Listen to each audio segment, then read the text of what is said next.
I'm a first-year grad student in directing at Penn State, and today I'm going to lead you through the lesson, Architecting Focus with Blocking. For our lesson today, we will be using these spools of thread, which I've stolen from my mother's craft supply closet. So when a director stages or blocks a scene, she concerns herself highly with where she wants the audience's gaze to go. One of the things that helps with that is the careful choices about the placement of an object, a character, or a dramatic event that will help the audience intuit what's important about the story they're watching. Today we're going to concern ourselves only with the placement of an object as it relates to two things: the audience and the other objects sharing the space. By the end of this video, you will understand what stage positions provide an object with the most power, and you will understand that object's spatial relationship to the other objects sharing the space as it relates to the gaze of an audience member. Because unlike in film work, a stage director has to be concerned with the audience's gaze as it relates to the entire stage space at any given moment. So let's dive in. For today's lesson, we will be using this table as a stage, and you will be our audience. Now, if I place an object far away from the audience or upstage, I've given this object very little importance because it's less able to communicate story to the audience. But as I move the object downstage or closer to the audience, this object gains power and storytelling ability. Now, when I talk about moving this object from side to side, it's important to note that I'm going to be speaking about what is most true in Western culture. Because in the West, we read from left to right, if I place an object on the audience's left-hand side, I've given it slightly more power than if I place that object on the audience's right-hand side, because we read from left to right.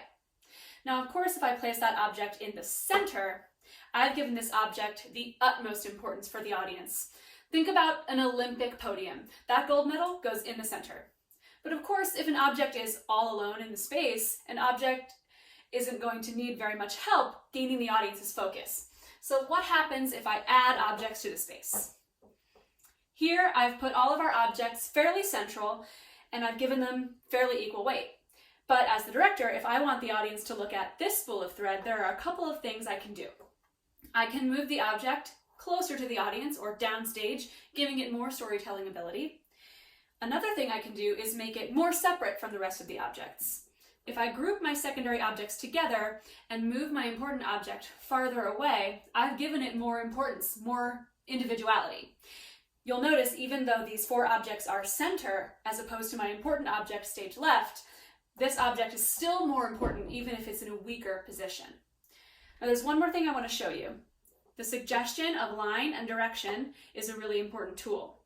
If I place my secondary objects in a line like so, I'm asking the audience to follow that line all the way to the object of my choosing.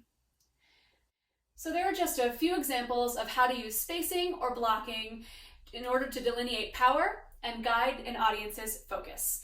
Of course, in production, we could use all sorts of theatrical elements to help us with this, and we could even replicate this exact exercise in a studio with actors, but honestly, this kind of object work is something I do all the time as a director as I'm approaching a script for the first time.